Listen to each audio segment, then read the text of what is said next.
the ape man experiment. You have probably heard a rumor about scientists trying to mix human and chimpanzee genes to see what makes us human.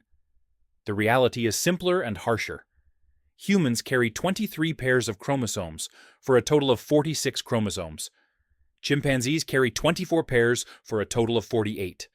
That mismatch is not a small detail. It creates errors in development that usually make embryos non-viable or badly malformed.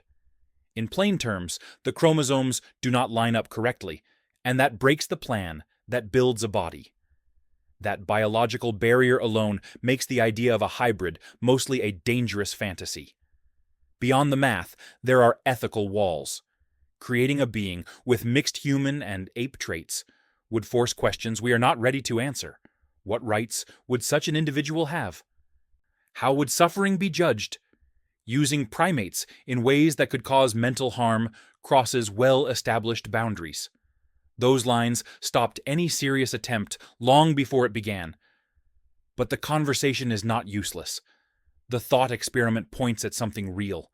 It highlights development timing as a powerful lever in evolution. Humans show traits that look like juvenile versions of ape features. We have flatter faces, smaller jaws, and less body hair compared with adult chimpanzees. Scientists call that pattern neoteny.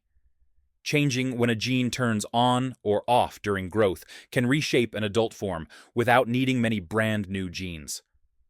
So the forbidden idea teaches a safer lesson. You do not need to make hybrids to study what makes us human. Scientists can and did study developmental timing, gene expression, and the small shifts that produce big differences between species. Scientists turned the forbidden idea into safe experiments. They compared developing brains and gene activity across species. Researchers measured when certain genes switched on in human embryos and when the same genes switched on in chimpanzee embryos. They found delays in timing. Those delays meant that features which become adult traits in apes stayed more juvenile in humans. That is neoteny in action. In another line of work, scientists looked at domestication for clues. When animals are bred for tameness, they often keep puppy-like faces and behavior. That pattern suggested a simple rule. Change the schedule of development, and you change the adult form without inventing whole new genes. That made the puzzle easier to test. The lab scenes were quiet and exact. A researcher watches a plate where cells start expressing a gene. The clock on the wall matters more than the gene name. Delay by a few days, and the tissue follows a different path. That small change can ripple outward during growth and reshape skulls, jaws, and social behavior. The result is a convincing real-world way to explain big human differences with small developmental shifts. Ethically acceptable methods gave robust answers, too. Scientists used comparative anatomy, gene expression data, and safe model systems rather than attempts to create hybrids. Those approaches showed that timing matters more than raw genetic differences for many traits that make us human. The conclusion is both modest and unsettling. You do not need to break moral boundaries to learn the lesson the forbidden idea hinted at.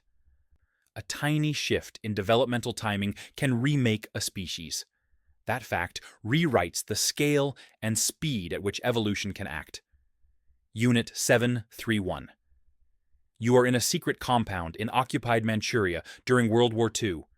The name sounds like a code because it was a code. What happened there is a stain on history. Prisoners were used as test subjects for biological agents. The methods were brutal, and the results were criminal. Historians and scientists study the records now because the files show how microbes respond when pushed hard. Researchers found patterns in the way pathogens changed under those forced conditions. Expose a bacterium to repeated transfer between different hosts, and it can evolve higher or lower virulence depending on what helps it spread. Give a microbe a new route of transmission, and selection favors traits that exploit that route. Those are core principles of pathogen evolution. Unit 731 did not discover the rules, but the tragic data showed them in a harsh laboratory of suffering. Scientists learned about host susceptibility, too.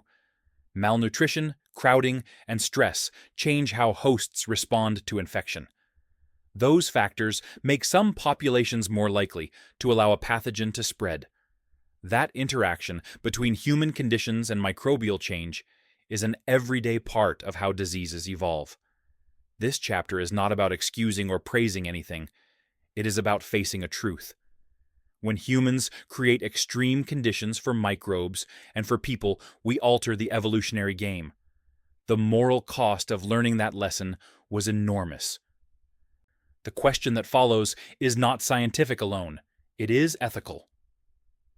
Archivists opened files decades later, and scientists read patterns like a warning. Strains moved faster when researchers forced repeated passages through different hosts. In some samples, virulence rose because the microbe that killed its host quickly also spread faster in the cramped, unhygienic conditions the captors created. In other samples, the microbe became less deadly because killing hosts stopped transmission. Those trade-offs are basic evolutionary rules spelled out by brutal data. Field studies that followed used ethical methods to test the same ideas. Scientists simulated changes in transmission routes and watched how bacteria and viruses adapted in controlled lab systems. They found that a small change in how a disease spreads can shift the evolutionary pressure in days or weeks. That speed surprised many. It showed that public health measures can alter evolutionary outcomes as much as mutations do. Researchers also learned about vulnerability. Malnourished and stressed hosts show weaker immune responses. Crowded populations make transmission easier and select for traits that exploit that crowding. Those lessons informed vaccine planning and outbreak control. Epidemiologists use models built on these findings to decide where to intervene first. The work led to a sobering conclusion. Knowledge born of cruelty can be repurposed to save lives if used with care. That repurposing carries its own ethical burden. Who decides what to publish and what to hide? Who benefits from the research and who is harmed? The answers are not scientific alone. They are moral and political. The files teach a hard lesson. Human choices can steer evolution. The cost of that steering is paid in human lives. The radioactive Boy Scout experiment. You are in a suburban backyard in the 1990s where a teenage boy collected smoke detectors and camping lanterns to extract radioactive material. David Hahn wanted to build a nuclear reactor in his mother's shed. He succeeded in creating dangerous levels of radiation. The story sounds like fiction, but it happened. Hahn gathered americium from smoke alarms and thorium from old lantern mantles. He used chemistry learned from books to concentrate the material. His homemade reactor never achieved a chain reaction, but it did release enough radiation to alarm authorities when they finally discovered it. The experiment exposed a dark truth about evolution and mutation. Radiation damages DNA in random ways. Most mutations are neutral or harmful. A few might create changes that natural selection could act on. But the damage comes with a cost. Cancer, cell death, and developmental errors rise sharply with exposure. Scientists study radiation effects in controlled labs with strict safety rules. They use model organisms and careful dosing to understand how DNA repair works and how mutations accumulate.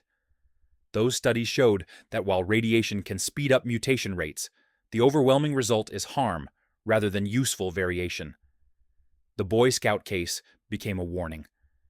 Curiosity without training or oversight can create real danger. Hahn suffered health problems later in life. The shed was declared a hazardous site and required professional cleanup. Neighbors were at risk without knowing it. The lesson is evolutionary and ethical. Mutations are the raw material of evolution, but most are not beneficial. Speeding up mutation through radiation does not speed up adaptation. It speeds up damage. That is why labs use shielding, dosimeters, and strict protocols. Evolution works over generations, with selection filtering the rare useful changes from the common harmful ones. A backyard experiment skips the filtering and imposes only the harm. Lamarckism and neo-Lamarckian theories. You have probably heard the story told in school. An animal stretches a neck to reach leaves, and its offspring are born with a longer neck. That was the 19th century idea. It sounded simple and neat. Scientists moved away from it when genetics showed how traits pass through DNA. In the 20th century, some researchers pushed back. Immunologist Edward J. Steele argued that changes in the body could sometimes influence the genes passed to the next generation. He suggested that immune changes, copied into a form that could reach sperm or eggs, might carry acquired information. The idea was controversial. Most geneticists said the mechanisms Steele proposed lacked solid evidence. Modern work added nuance. Scientists discovered chemical tags that sit on DNA and change how genes work. Those tags can arise from diet stress or exposure, and in rare cases seem to affect offspring. That is called epigenetic inheritance in simple terms. It is not the same as rewriting the genetic code. It is more like leaving sticky notes on pages of an instruction book that say, use this paragraph more often. There is also work showing rapid immune changes can shape future generations in some animals. Those results are careful and limited. They do not prove the sweeping version of the old idea. Instead, they suggest inheritance is more layered than early 20th century models allowed. The controversy matters because it changes what we mean by evolution acting over time. If life can pass on responses to the environment in small ways, then adaptation can be faster and more flexible. Researchers moved from theory to test. They looked for ways the body might pass information to the next generation without changing DNA letters. One approach studied immune responses. Scientists found that when an animal mounts a strong immune reaction, some changes in immune cells can influence offspring immunity in limited ways. Those results suggested a kind of memory that is passed down, but not by rewriting genes. Another approach tracked chemical tags on DNA. These tags change how genes are read. Diet, stress, and exposure can alter tags. In rare cases, some tags survive the reset that happens when sperm and eggs form. That means an environmental change for a parent can sometimes nudge how offspring develop. The effects are real but small and often short-lived. They are not the same as classic Lamarckian inheritance, where traits acquired during life become permanent in descendants. Edward J. Steele proposed a bold mechanism involving immune changes copying back into germ cells. Most geneticists found that idea unlikely and lacking direct proof. The community required reproducible experiments with clear mechanisms. That standard is why the controversy persisted. In the lab, the work was patient and cautious. A researcher cultures cells, records gene activity, and repeats experiments across generations of model animals. The surprising result was humility. Some effects reappeared in offspring under similar conditions. Other effects vanished after one generation. The picture that emerged was layered inheritance. DNA matters. Chemical tags matter too. Developmental timing matters. The implication is profound but modest. If inheritance includes layers beyond DNA, then evolution can respond faster and in more flexible ways. The real question is how often those layers matter in nature, and whether knowing this changes how we act. The children of the twin study. You are at a kitchen table, and two strangers hand you photographs. They are of children who look almost the same. Later you learn those children were twins or triplets secretly placed in different homes at birth. The study tracked their lives without telling the adoptive families what was happening. Scientists wanted to answer a simple, urgent question. How much of who we are is written in our genes, and how much comes from the home that raises us? The separated twins offered a brutal, natural experiment. Researchers compared them on intelligence, personality, health, and behavior. In many cases, similarities were striking. Siblings raised apart still shared tastes, temperaments, and vulnerabilities that suggested a strong genetic role. At the same time, differences showed the power of environment. One twin might thrive while the other struggled. Education, nutrition, and emotional care shaped outcomes in ways genes alone did not predict. The twin data pushed scientists to measure heritability more precisely. It helped build models that show both genes and environment matter, often in interaction. But the human story was painful. Many subjects felt betrayed when they learned they had been part of a secret. Lifelong distress, lost connections, and ethical outrage followed. The research produced knowledge at a clear moral cost. The lesson is double-edged. The study exposed how heredity shapes us in surprising ways. It also exposed how the desire for answers can damage the very people whose lives are used to get them. That tension raises a question we cannot avoid. Years later, the separated siblings found each other.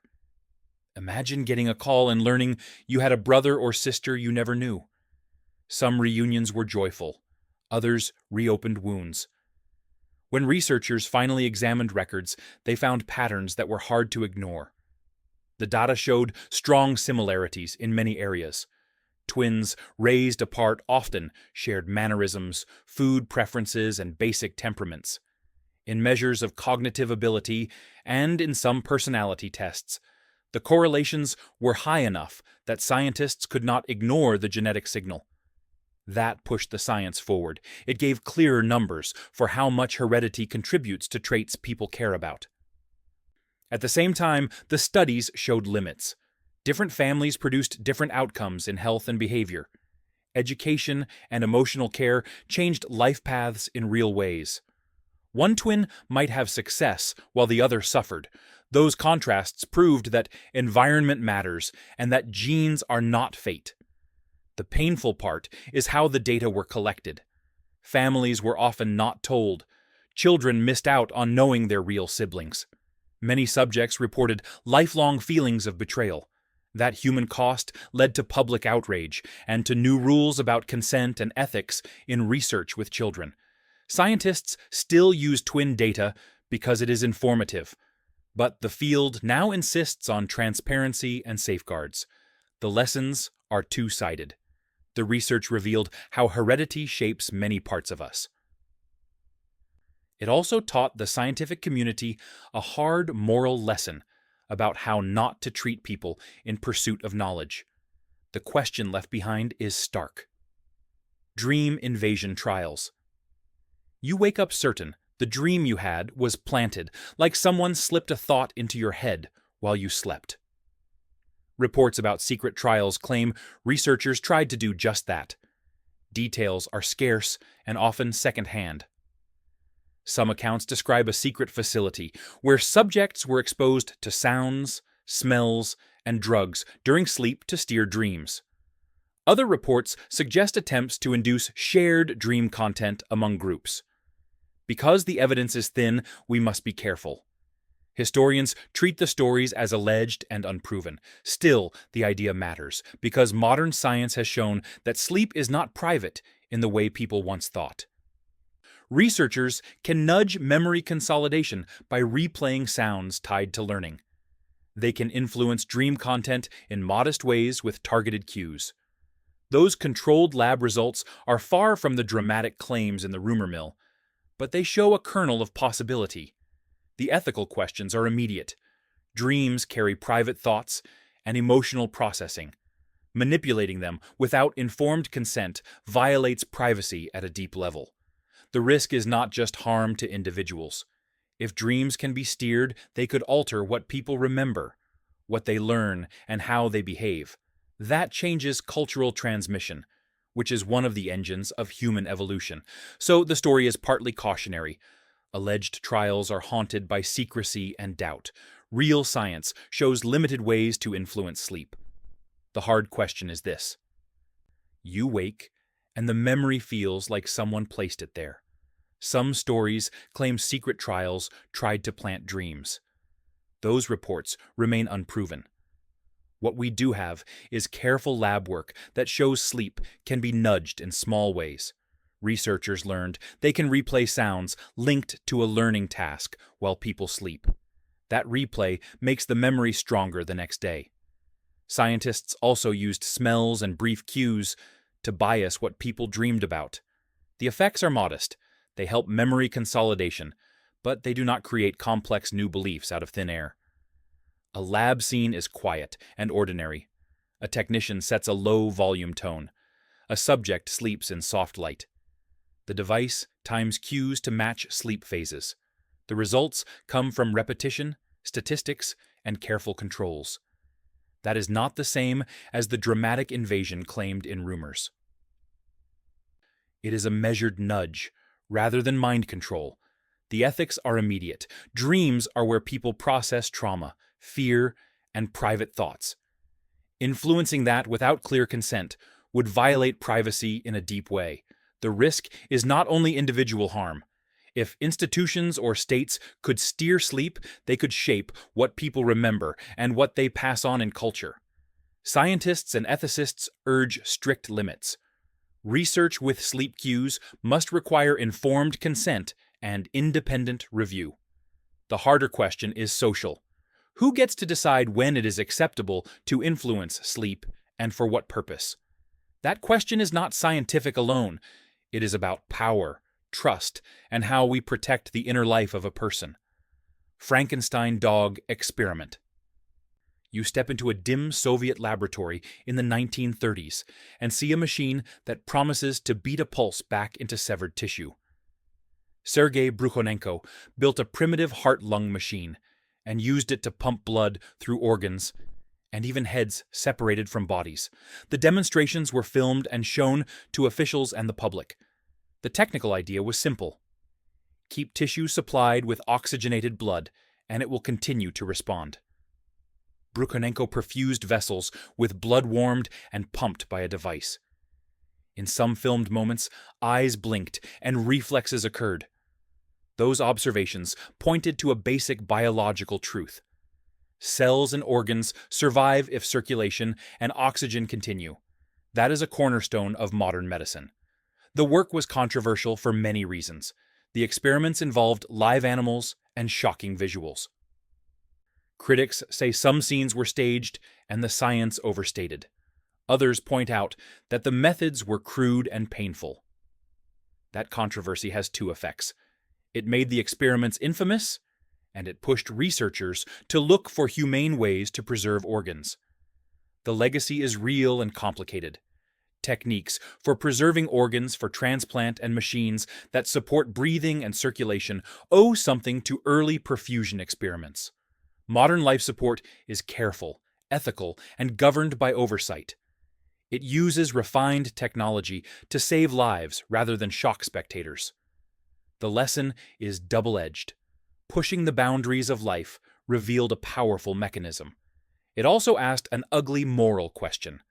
When exploration yields useful tools, does that erase the wrongs done to find them? The answer is not scientific alone. It is ethical, and it is immediate. Later analysis rechecked those films and lab reports. Archivists compared notes, and historians found inconsistencies. Some scenes looked staged for cameras. Some claims about consciousness or complex responses were exaggerated. Critics do not deny that circulation and oxygen keep tissue alive. They do question how much the public demonstrations actually proved. Medical engineers studied the same principles in quieter labs. They asked practical questions. How long can an organ survive outside the body? What fluid and temperature work best? Those careful studies led to machines and protocols for preserving organs and for supporting breathing and circulation when hearts fail. That is the practical legacy of early perfusion work. Modern life support is very different. It operates under strict oversight and ethical review boards. Animal welfare rules exist now where they did not before. Transplant teams follow protocols meant to minimize harm and to maximize benefit. The goal is saving lives rather than staging spectacle. There is a moral middle ground worth naming. Some useful techniques trace back to experiments that were cruel or problematic. The know-how can become a force for good if used with care. It can also carry the stain of its origins. That tension shows up in debates about whether to use data from unethical studies in medicine and public health. The final point is not comfortable. Science can extract useful tools from ugly history. But extracting usefulness does not erase the wrong. We still must ask who paid the price, and whether society should accept benefits born of harm. That question is scientific only in part. It is a question of values, judgment, and responsibility. The monster study. You are in an Iowa classroom in 1939, and a researcher tells a group of orphan children they stutter. Some of them do not stutter at all. The experiment aimed to test whether negative speech therapy could induce stuttering in normal speakers. Wendell Johnson wanted to prove his theory that stuttering was a learned behavior shaped by criticism and anxiety. Graduate student Mary Tudor carried out the work. She praised one group of children for their speech. She criticized another group harshly, pointing out hesitations and flaws, even when the children spoke normally. The children who were criticized developed speech problems, anxiety, and lasting psychological harm. The experiment showed that environment and expectation can shape behavior in damaging ways. It proved that labeling and negative reinforcement create real harm, that finding matters for understanding how social pressure influences development and how cultural feedback loops affect human variation. But the cost was inexcusable. The children were not told the truth. They carried speech problems and emotional scars into adulthood. Decades later, the University of Iowa apologized.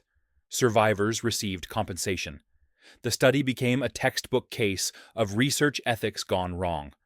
The lesson is layered. Social environment can shape traits as powerfully as genes in some contexts. That makes cultural evolution faster and more flexible than genetic evolution alone. But the finding came at the cost of real suffering. The monster study stands as a warning that scientific curiosity must answer to moral limits. Researchers now face strict rules about deception and harm. Institutional review boards exist to prevent another monster study. The field learned slowly and painfully that knowledge gained through cruelty carries a permanent stain. The pit of despair. You descend into a laboratory basement and see a metal chamber shaped like an inverted pyramid. Inside, infant monkeys sit alone in darkness. Harry Harlow built the device to study extreme isolation and maternal deprivation. He called it the pit of despair. Harlow had already shown that infant primates need contact and warmth, not just food. His earlier work with wire and cloth surrogate mothers changed how scientists understood attachment, but he pushed further. He wanted to know what happens when social contact is removed completely. Infant monkeys were placed in the isolation chambers for weeks or months. They emerged with severe psychological damage. They rocked, self-harmed, and could not interact with other monkeys. Some never recovered. The experiments were deliberate and harsh. The findings were clear. Social deprivation during critical developmental windows causes permanent harm. That result shaped our understanding of how environment affects brain development and behavior. It also influenced policies on child welfare and institutional care. Orphanages and hospitals changed practices because Harlow showed the cost of isolation. But the work was brutal. Critics called it cruel and unnecessary. Harlow himself acknowledged the experiments caused suffering. His later years were marked by depression and regret. The scientific community began to question whether such harm could ever be justified by knowledge gained. Modern research on attachment and development uses observation, brain imaging, and humane studies. Animal welfare standards now prohibit the kind of isolation Harlow imposed. The legacy is double-edged. The experiments revealed a truth about social needs and development. They also forced a reckoning with how far science should go in pursuit of answers. That tension remains unresolved. The Stanford prison experiment. You walk into a basement hallway converted into a mock prison. College students have been randomly assigned to play prisoners or guards. Within days, the situation spirals into abuse and psychological harm. Philip Zimbardo designed the study to test how roles and environment shape behavior. The experiment began in 1971. Zimbardo wanted to understand how ordinary people could commit acts of cruelty when placed in positions of power. He recruited volunteers and assigned them roles. Guards received uniforms and authority. Prisoners were arrested at their homes, processed, and locked in cells. The guards became abusive. They used psychological tactics to humiliate and control prisoners. Some prisoners broke down emotionally. Others rebelled. The experiment was supposed to last 2 weeks. It ended after 6 days because the situation became dangerous. The results seemed to show that environment and role can overwhelm individual personality. People will conform to expectations, even when those expectations involve harm. That finding has been used to explain military abuse, institutional violence, and systemic cruelty. But later analysis revealed problems. Zimbardo actively encouraged harsh behavior. Guards were coached. Some participants said they were acting. The study was not as spontaneous or neutral as claimed. Critics argue the experiment proved less about human nature and more about demand characteristics and poor research design. The evolutionary lesson is still real. Humans are social animals who respond to hierarchy, peer pressure, and authority. Those traits evolved in group living contexts where cooperation and status mattered for survival. The Stanford prison experiment showed how quickly those traits can be exploited in harmful ways. The ethical lesson is even clearer. The experiment caused real psychological harm to participants. Consent was incomplete. Oversight was absent. Zimbardo later acknowledged failures and became an advocate for better ethics in research. The study remains controversial, but it changed how psychologists think about power, role, and responsibility.